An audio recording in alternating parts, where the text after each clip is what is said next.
Champions. Diving.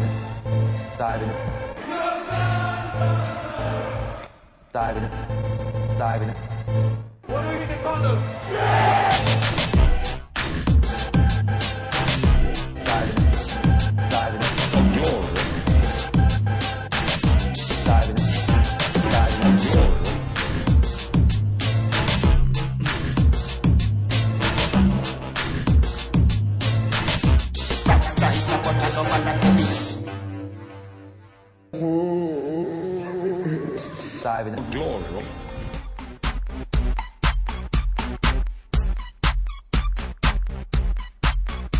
Yeah, abbreviated intro in this motherfucker.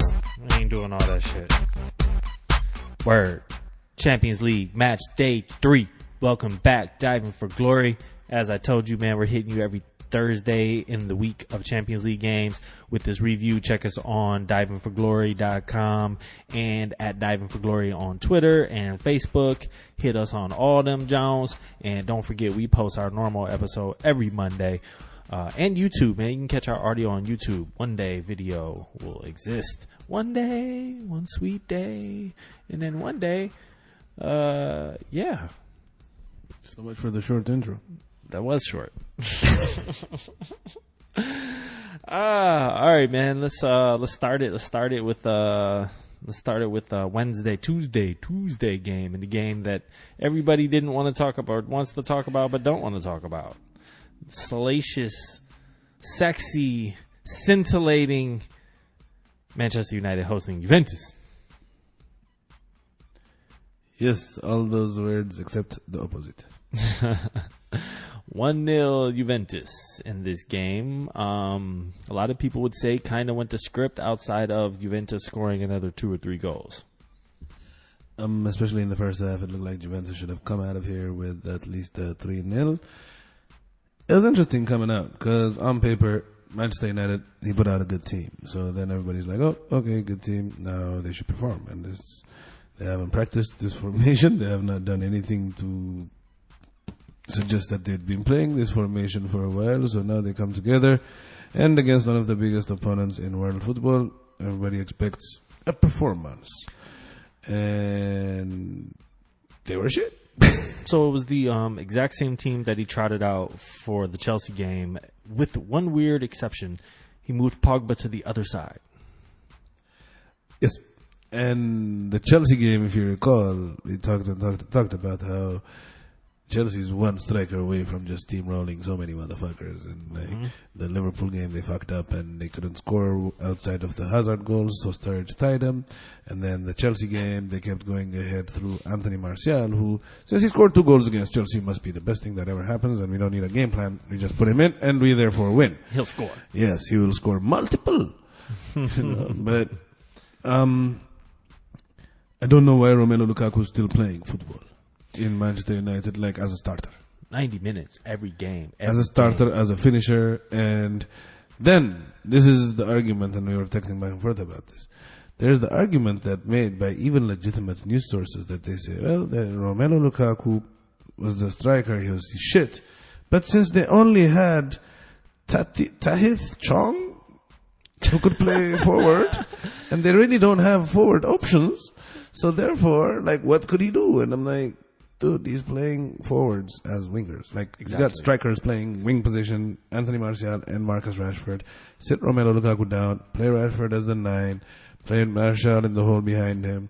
Get some more guys that play football around Pogba instead of having this team that's like spread out like all over. Everybody has a section, a map of the field that they're just given with no support, you know? Yep. So you don't run to that person to help them in a passing move, because when you do, then you leave your spot exposed. And when you do that, then that's when you get into the Jose press conference, you know what I'm saying? Speaking of location on the field, that is not what Lukaku's heat map should look like. Yeah, he shouldn't have a heat map, to be honest. He should be just like some fridge somewhere. He's what Vegas would call a fucking cooler. You know what I'm saying? You're having a good run of form and you try to do something, this guy will come and fuck your shit up.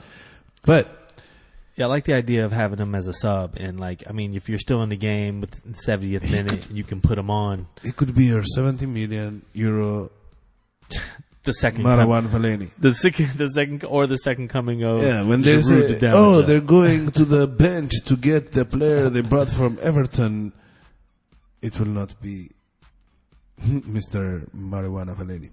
But anyways, he could make those changes, or they could do some revolutionary concept, which is practice football, and practice 1-2s, and play rounds, and all this shit. Because this team looks like they've been just getting lectured by this guy every day. Not like out on the field or something. I think he just sits them down and just bitches at them every day. And they play like a team who has a nagging wife as a coach. Well, like having never, played professional ball or anything. I wonder. I think you told me once about the Chelsea team that won the Champions League, how they would basically just conduct practices themselves. Yeah. So I wonder why these guys don't get together and say, look, if these motherfuckers aren't gonna, come up with an offensive scheme, we're gonna do it. Because for me, it's basic shit. One quick sec. I just want to say what I texted to you about.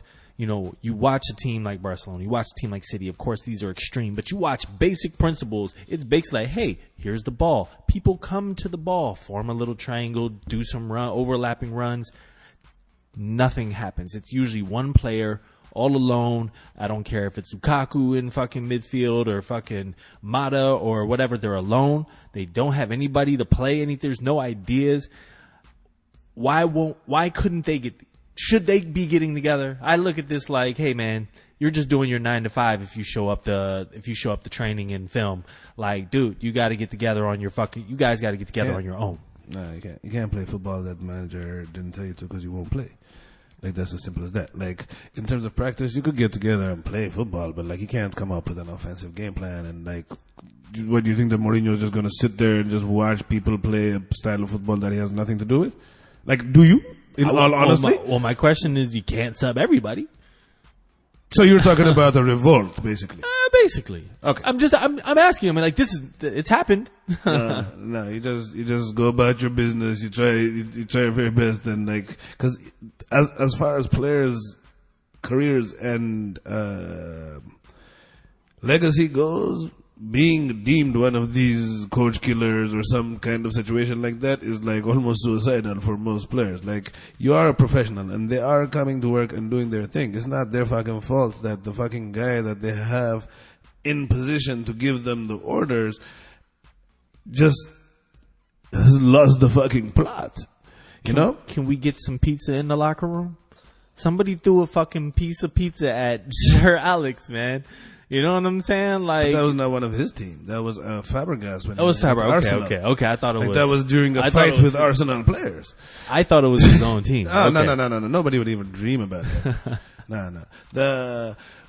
Roy Keane talked about how bad the fans at Old Trafford were, and he was shipped out like by the end of the week. Yeah. Like, forget talking about or even touching Alex Ferguson himself. Okay, cool. All right. So anyway, broken record, fucking United, blah. Juventus here. Let me ask you a question though. Every fucking game that United have dropped points, whether it's lost or tied, it feels this season like Jose Mourinho is on a complimenting tour of the opposition. You know what I'm saying? Like, so this game, he came out, he's like, Chiellini, great buy. Bonucci, great buy. It shows that they have a culture of fucking buying a bunch of players. We ain't got shit. So that's what happens when you play Juventus. Like, that's what he said, basically, right? Yeah.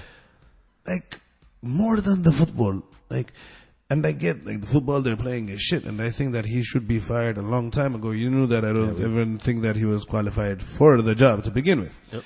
But that being said, and that whole second season he wins bullshit. I never bought that shit to begin with and whatever.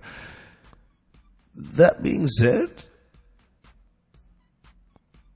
I just the weekly shitting on Manchester United's history, the bringing no seriously, as an employee, like since last season's elimination to Sevilla, he's been talking nothing but shit about the team, complimenting every other team that they win after they lose in a way to undermine his own bosses at his team, and I think that just as important as the football he's putting out, like that is a fireable thing.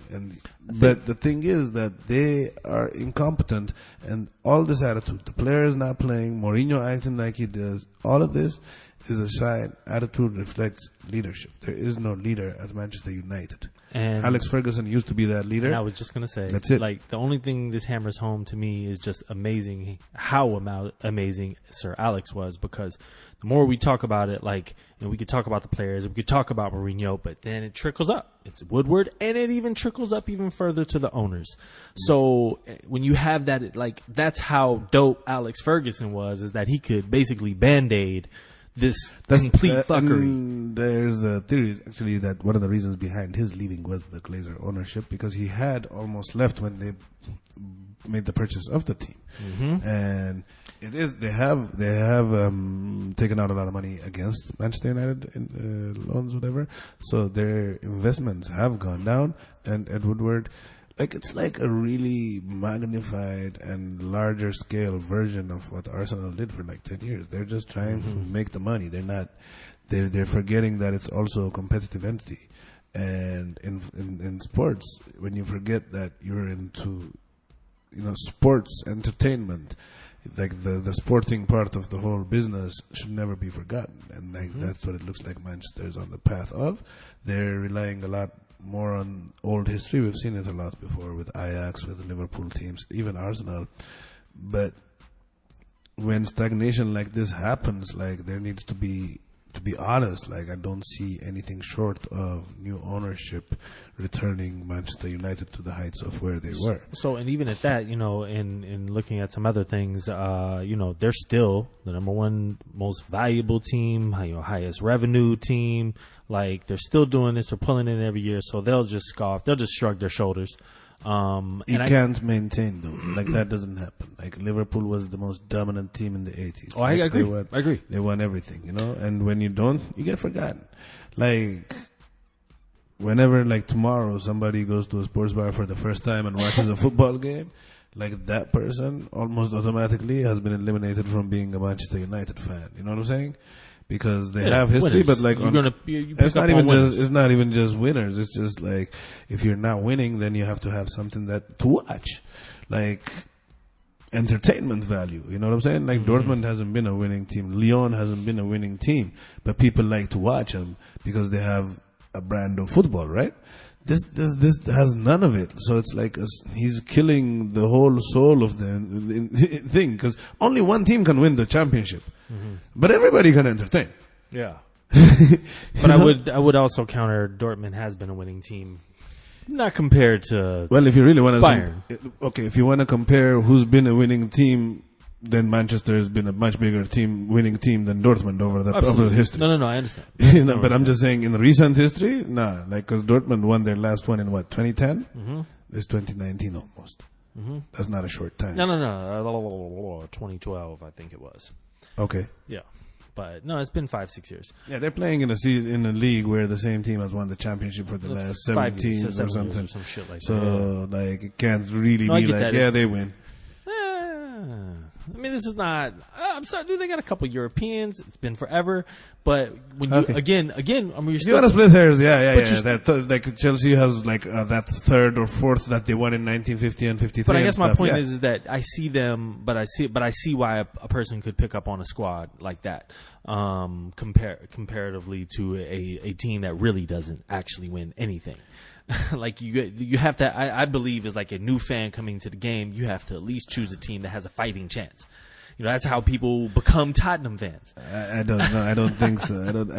Actually, that's like that's the biggest like Fairweather Johnson's conversation ever. So you're supposed to look for the hottest team at the time and jump on that bandwagon. As a new player, as a new person, that's what I'm saying. You but are more. You have to identify. You're more prone is one thing, but you're saying that's what you should. That should be the MO. We can rewind the tape. I'm pretty sure I said you are prone as a new fan to be attracted to a team that at least has a chance to win the championship. That's why you won't see somebody come in and I'm a Fulham fan, or you know what I'm saying? It's not like that. You'll see a team that's competing. I see a team like Dortmund. Again, we're splitting hairs. We're off the subject. Let's return to a team that is a winning team, Juventus. So again, I think I agree here. They should have probably been up 3-0. They should have done better. United was lucky to get out of that first half 1-0.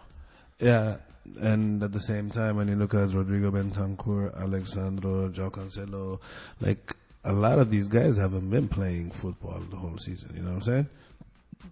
And they came in and they looked better than Man United, which Man United looked really bad, more so than them looking good, because they were having a stroll and they just beat them. They were just better. I mean, Chiellini and Bonucci is a beast at the back, but they It's just not. made it. But they just made It's it not, easy but like for 'em. Romelu Lukaku is like a layup for that, because like That's- they're that's both exactly what they I'm both saying, don't play that good with their feet, like Chiellini and Leonardo Bonucci. If you like the way you'd want to beat this team is by 1-2s. You know what I'm saying? You give and go, and obviously Manchester United doesn't have the interest of trying to get into that kind of intricate football, so you lose. I thought Chiellini was actually older than that. Barzagli is the old one. Okay, I think he's like 36 or 35. gotcha.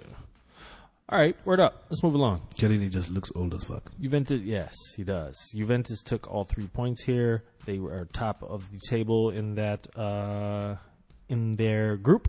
They're top of the group, and United's still in it there, man. Second place in a pretty weak division. Well, pretty weak group. Valencia with 2 points. Young boys at the end there.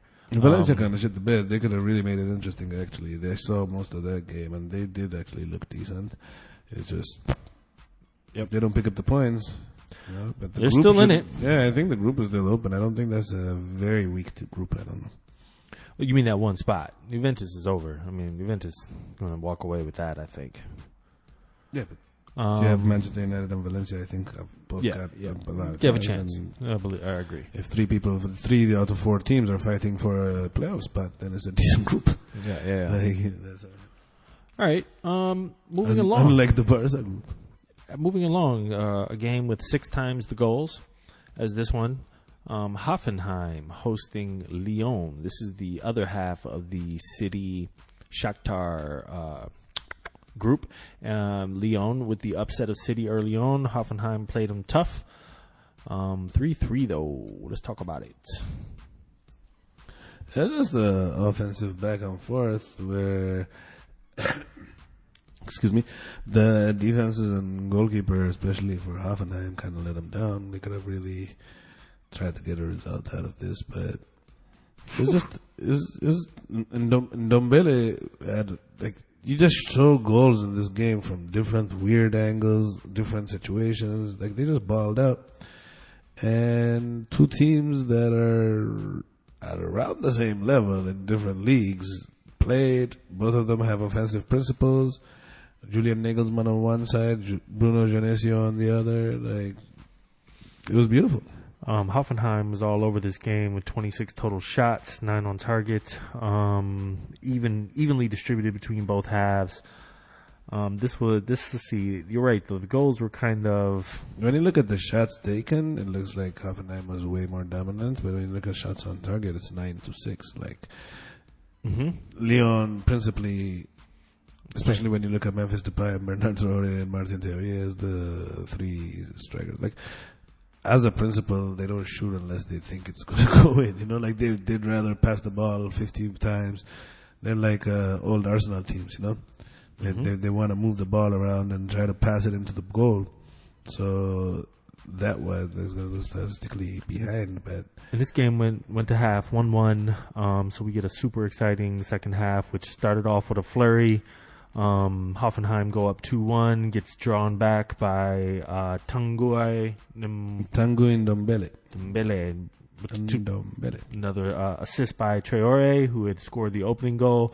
And then they actually go up here in the 67th minute. Memphis Depay. Nice goal. And then 92nd minute.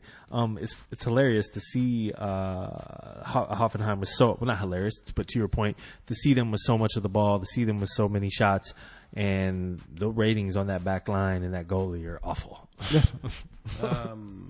Especially if you look at the Ndombele goal, the angle at which he shot was terrible. The Bertrand Traore goal happened due to a big fuck up on defense. So it was. They should feel like they should have got more out of this game. You know what I'm saying? Yep. 92nd minute equalizer. Another thing about the boys, Lyon. Mm-hmm. This season, if you've noticed, not as much Nabil Fekir going on. It's not. He's in some games. He's not in some games. He wasn't even on the squad for this. I don't know if he was suspended or whatever. I can't even give it to the World Cup fatigue either. He didn't necessarily play all that much. I don't think that when they talk about World Cup fatigue, it's necessarily the 6 or 7 games you play. It's the fact that you're out there practicing during your vacation. Mm-hmm. This group still wide open. Everybody in it. City at the top, though, as we'll cover a little bit later. But let's move along here to yesterday's games, and there was some some things going on yesterday. One of them was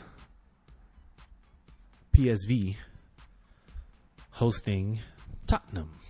This is a fun game. I watched it. Yeah. There was a Spursy in it. The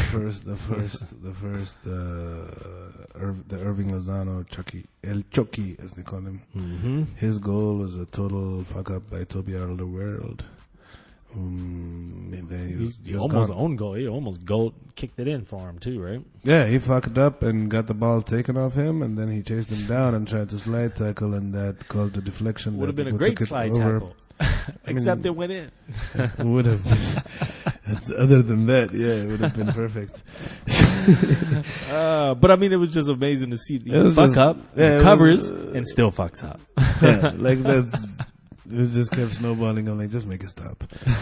But they recover from that. Then through my man, Mr. Lucas and Harry Kane, they take the lead.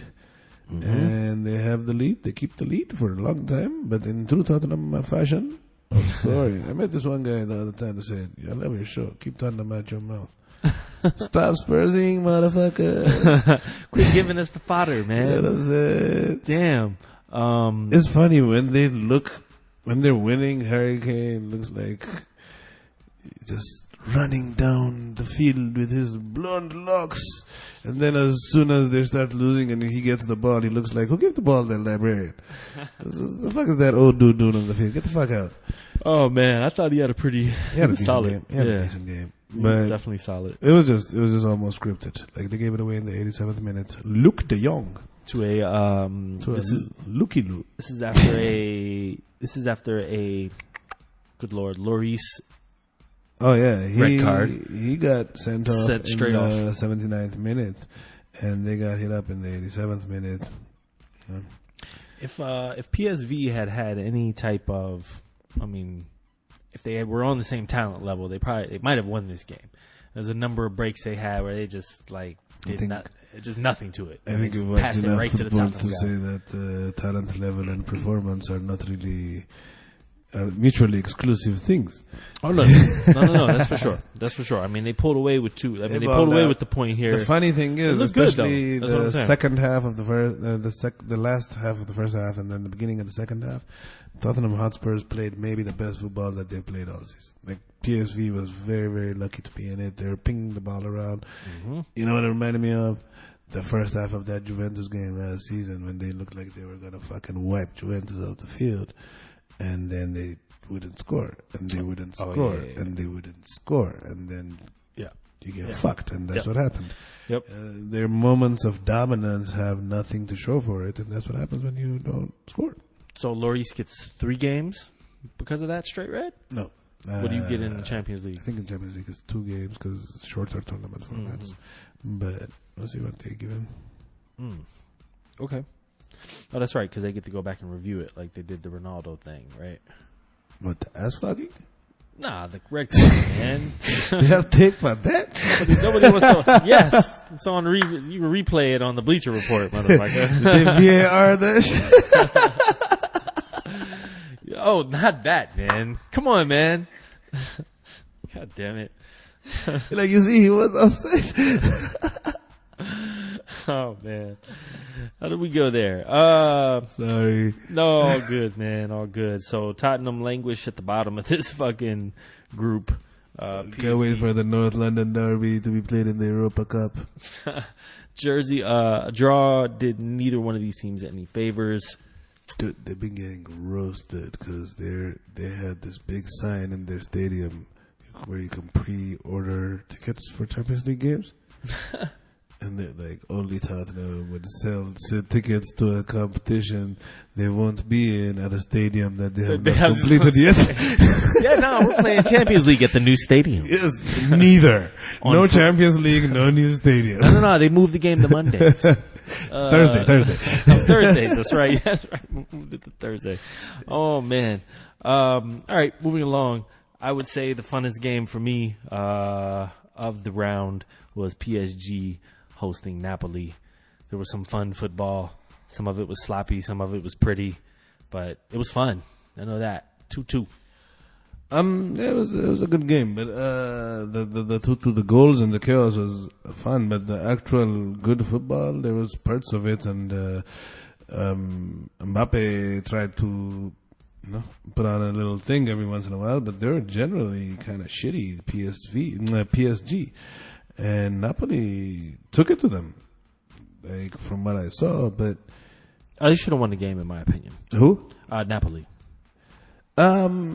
I think that the tie is okay too, because like there was a large part of the middle of the game where PSG looked like they could like just sweep them aside, and I think a tie is a fair result because like I think Napoli, the game they beat Liverpool, they deserved that, and I think that they should have got 3 points for that. But this performance, I think that even they played against a team that's midfield has no idea what the instructions are and are not good enough. Verratti and Adrien Rabiot or Rabiot or whatever the fuck he is. Rabiot. Both of which at some point have been in some sort of Barca rumor. Both of which I hope to fucking hell Barca never considers buying.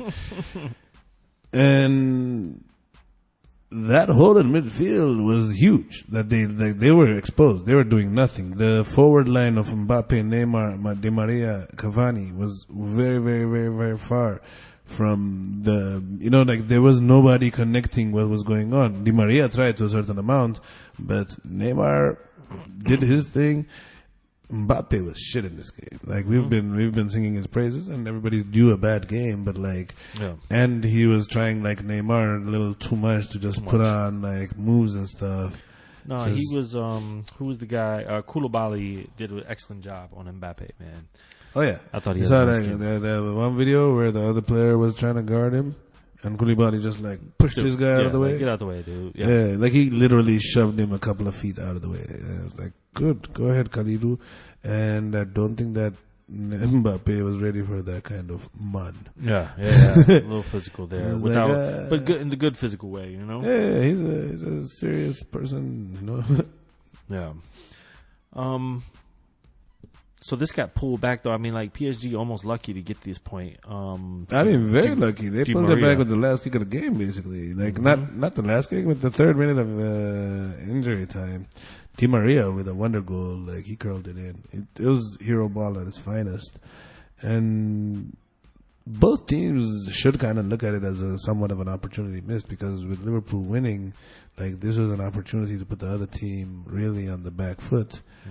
And being a PSG home game, I would say Napoli should be happier. But the interesting thing is now they just run it back. That's the next round. Everybody run back. Ooh, yeah, love that.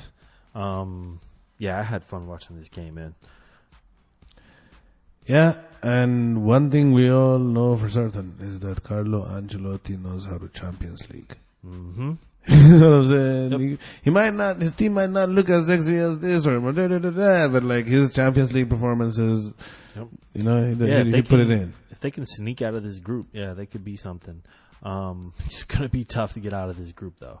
So, either way. Again, the next game going to tell it, because they're playing PSG again, and I think it's the two of them fighting for one spot. I think Liverpool's going through. Okay. No doubt. All right. That was our back four, man. We're going to move into the review of the rest of the games.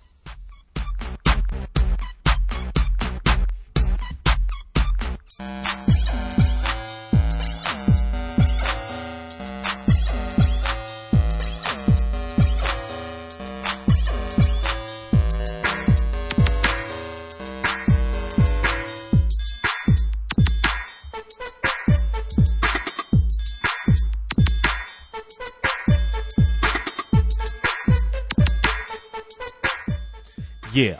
All right. All these wonderful Europa games going on. But we're going to talk about these results real quick. And we're going to run it down chronologically for you. Athens, AEK Athens hosting Bayern Munich. Bayern Munich get all 3 points with the 2-0.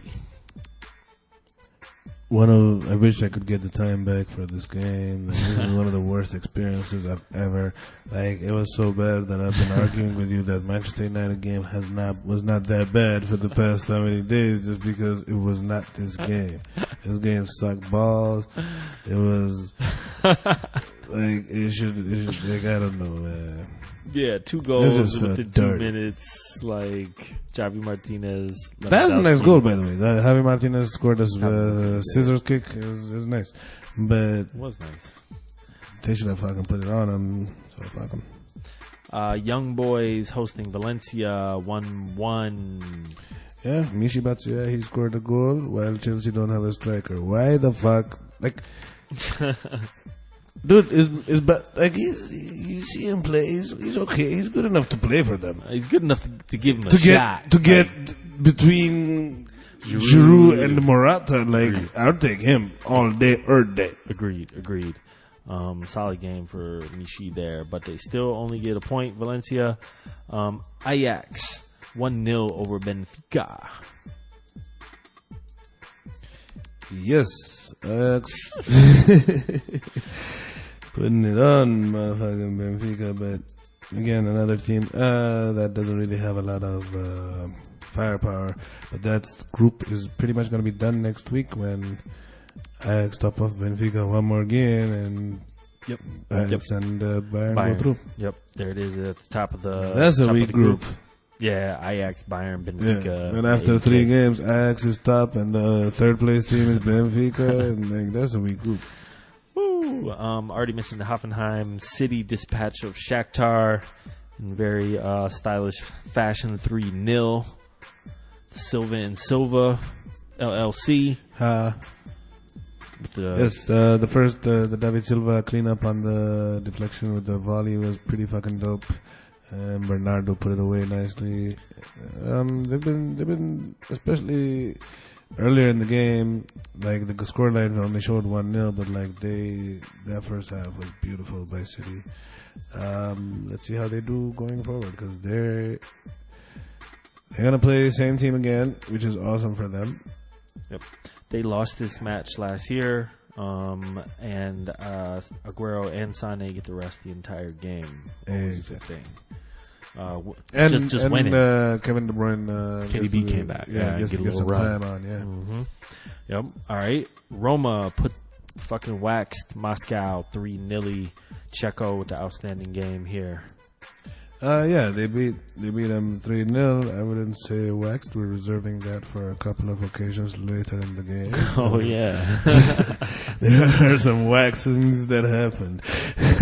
absolutely. Checo with 2 goals and an assist. The under goal was nice as well. Yeah, the under goal was nice.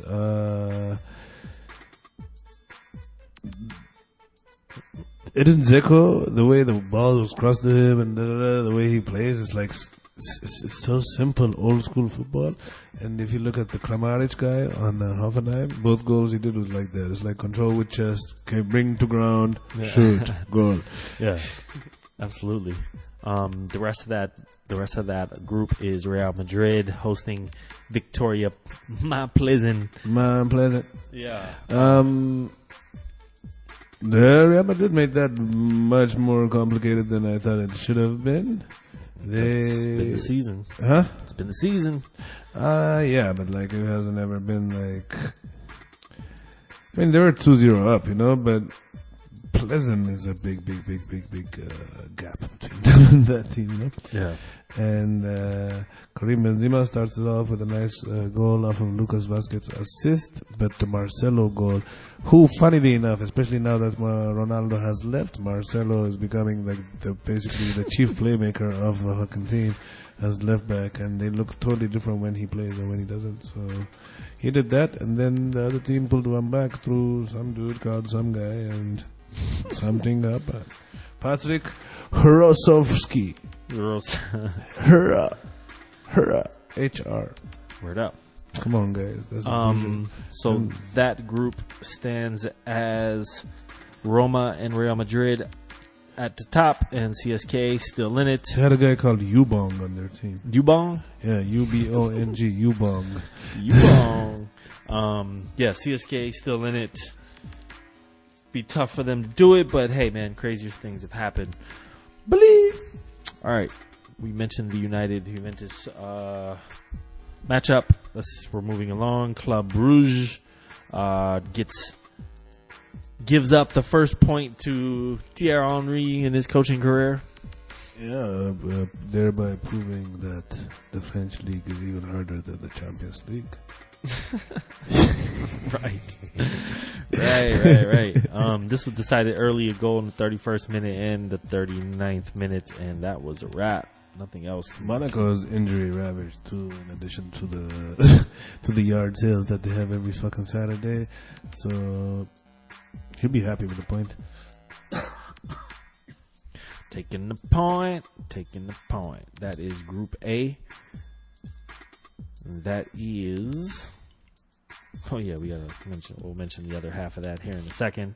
Right now, Dortmund hosting Madrid. Dortmund hosting Atletico Madrid. Sorry. You want to be very specific. Atleti. This is like accusing some dude of getting knocked out when it was the guy next to him that got knocked out. You know what I'm saying? True. Because, and this is why it's important, Atletico Madrid got waxed. They got waxed. This is the time we use that expression in this show. They got 4 put on them.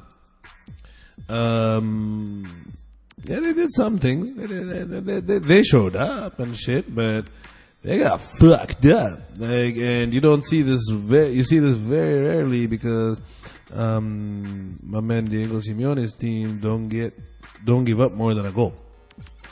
Like they might once or twice here and there a Real Madrid game or this, but like even if they lose, it's usually like a 1-0. You know. Mm-hmm. And we hyped this game up as was what? The unstoppable force against the immovable object. The immovable object was imminently movable in this. The unstoppable force just kept going and going. And I mean, just like, looking like one of those games of just pure counter-attacking in a way. Yes.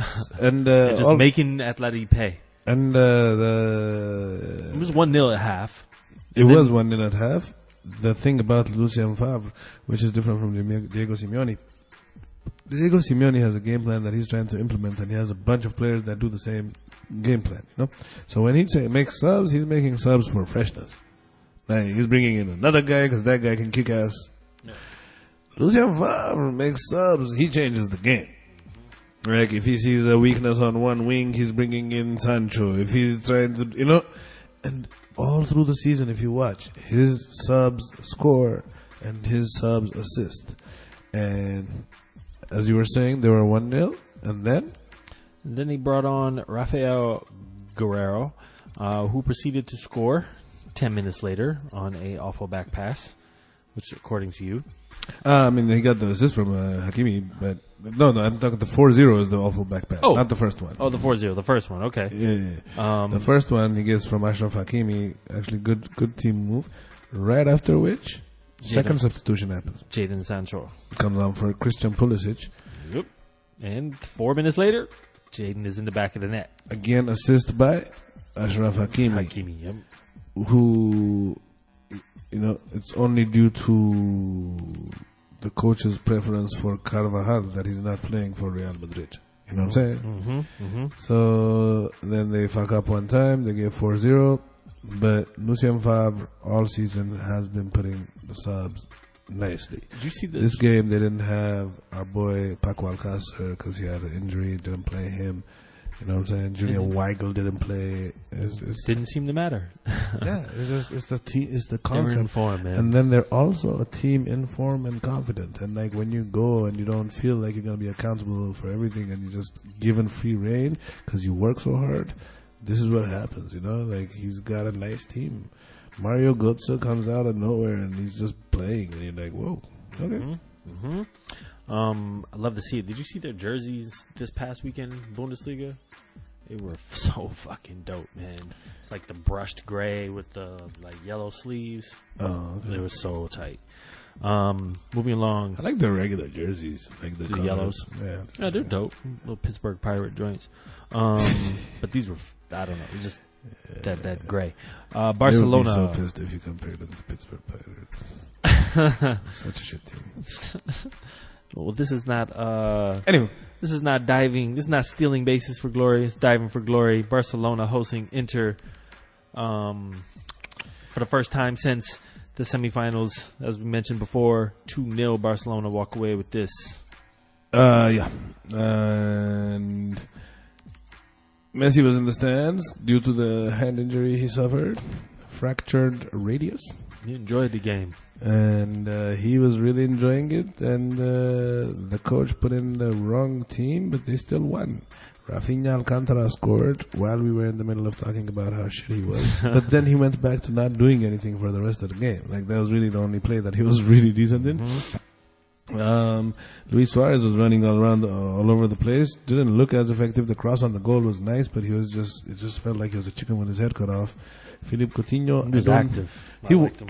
I mean, active is good, but like decisive, please. Like, it's been active for the whole season this season. Like,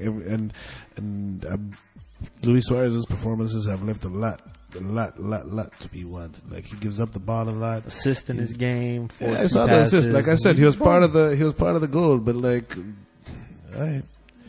if you watched his performance and thought that was a good Luis Suarez performance, then we have a disagreement on that. That's not what I'm saying. I just like the way he plays. Like, his effort is good, but like sometimes it's out of control. Understood, but like this season, more often than not, it's been that is my problem. You know, like, having a bad game is one thing, but like, you need to have options too. Like, they need to work on some sort of. He's just playing 90 minutes left and right, and to what objective? You know, like, you have to have performance based too a little bit. Well, what are you gonna do? Who are you gonna play? What's the option? What's your opinion? Right now, I do not know, but like, to me, I think that a club of Barcelona or any standard, there is no such thing as there is no guy. Because like, if it comes down to it, what I'm saying is he needs to not play 90 minutes. So you bring some guy from the reserves and play him as a sub if you don't have a fit striker. You know, like, it means that the opportunity opens up. Like, you can't just say like, yeah, it's just you. So what about those two guys on the bench that didn't see the fucking game? That's what I'm asking you, really. Oh, like Malcolm and them? And Dembele, like, I mean... I think that they should have come in for Rafinha when he went out, or Coutinho when he got out. But what I'm saying is, in terms of like dealing with the Luis Suarez situation, I think that there was already one forward too few on the field. So taking him out and bringing in another non-forward would make the team like who would be what? You know, like, that's why I was talking about bringing in somebody from. Maybe you could put Dembele there, but like, his effectiveness is off the wings, wing, yeah. And Malcolm is a pure winger. You know, I think that one of the two of them, namely Dembele, should have started ahead of Rafinha Alcantara. Yeah, I think that Philippe Coutinho in the forward line is meh. He's not bad, but he's okay. Yep. I think that Arthur in the middle of the field is taking Philippe Coutinho's job every week as we watch him. Yep. He's much better and fits into the system that they're trying to play much better than Coutinho. So I'm worried about where they're going to fit in this 150 million euro square peg into a round hole. But sounds like I don't. 250 fucking million that they just are like, I think that Dembele is just like 1920, so you're gonna come in and out of the team. I see why he will be useful at some point, and he's been doing things too. You know, what I'm saying is Philippe Coutinho right now is not a preferred in any of the positions on basically in midfield. He's got his part taken. That's why he's being moved up the field, and I don't see that as a solution. Yeah, I was just gonna say this. Just looking at the roster, like, this just looks like a Barca team that you're gonna see play they're just going to be playing a lot of players out of position this year. And the only thing I was hoping was that, okay, if they don't play all these guys and they played Rafinha, who they haven't even been playing and is not good enough anymore, and even fucking Munir comes in, I was like, maybe that just means that these guys are not playing in the Clásico. That's the only saving grace it would be, because outside of that, I don't see a reason why Munir and Rafinha are getting game time when you have clearly shown that you don't have trust in them, they're not good enough. Yep. So, like, why today? The only reason I can see for Rafinha playing was because it was Inter, and Inter didn't buy him after their loan, so they just wanted to flaunt him at him.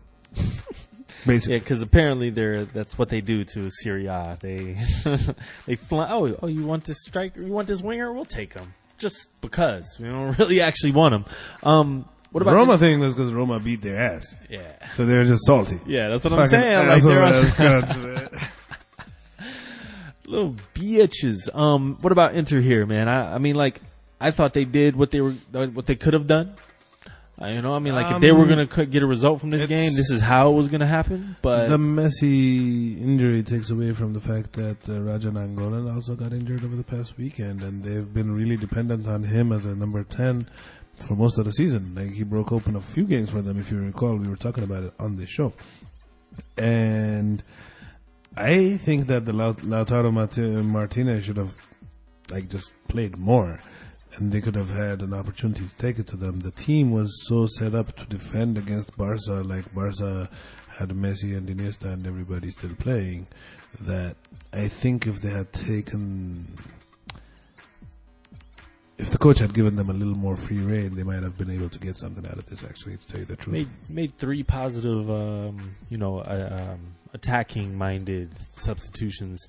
I mean, they had to. You had to score, but it didn't look like the pure sit back. Like Politano comes on and Candreva comes out. Candreva's already up. They're about the same.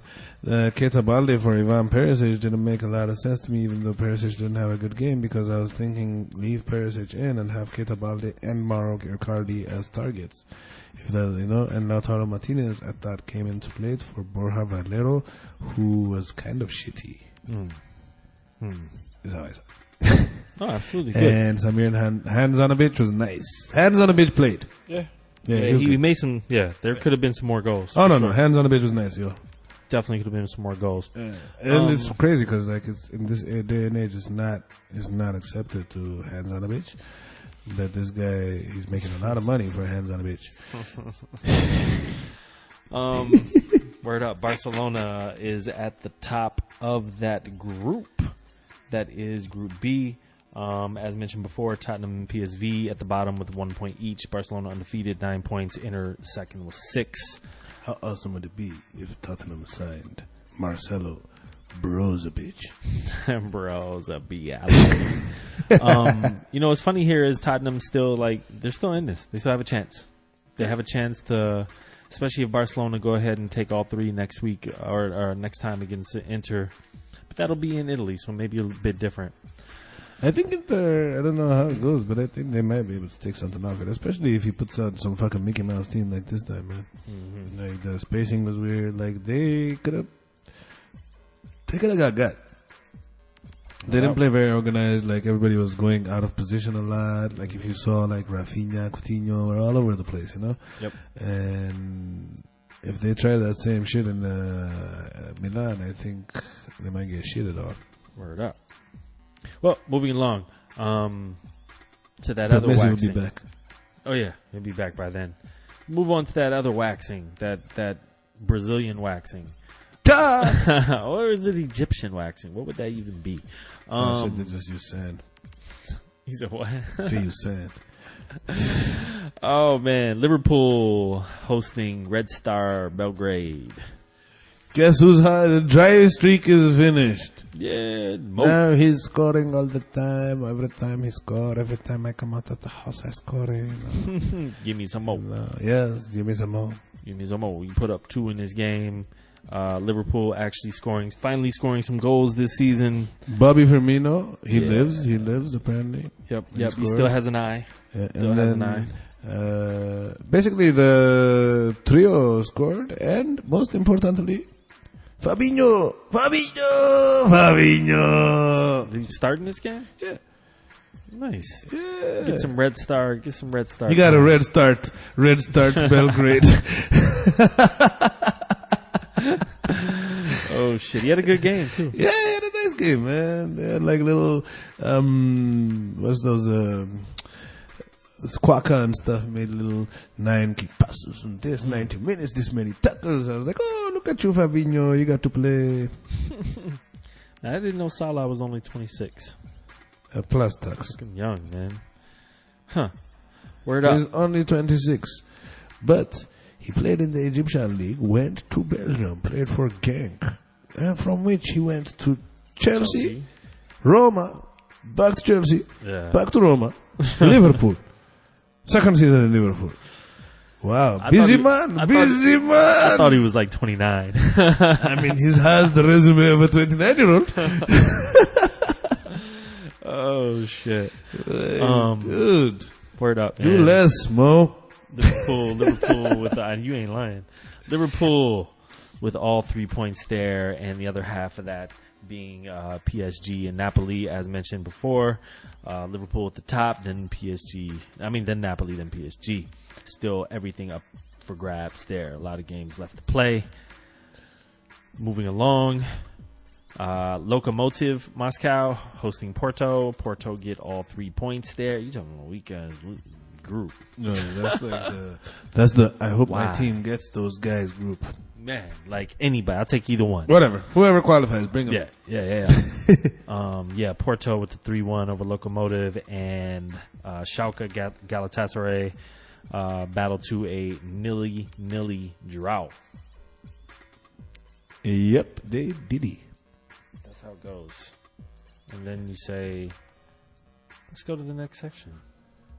Ah, there's another section in this. There's another section, man. Okay. I don't even know what the beat is, but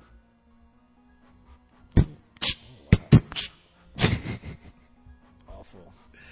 Supposed to be. Try not to have dead air here. Thank you for.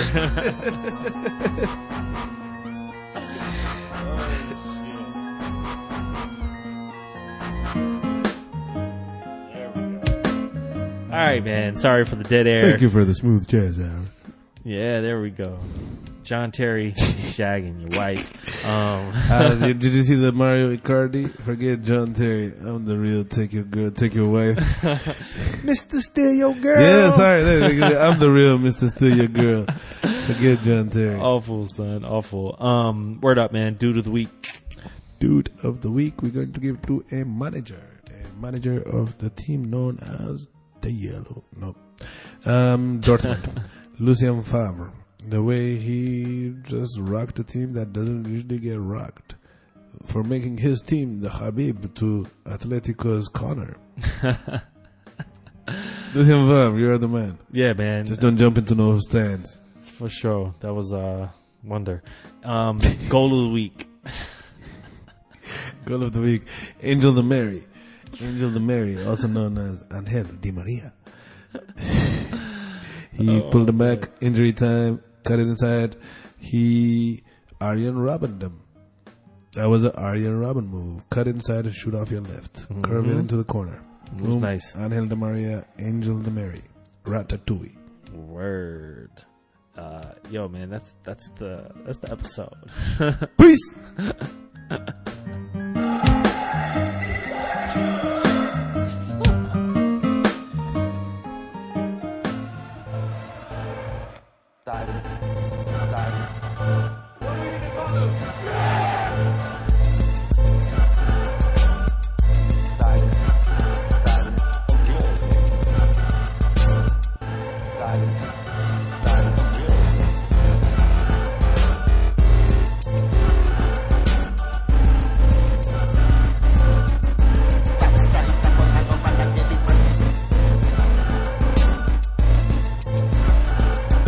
This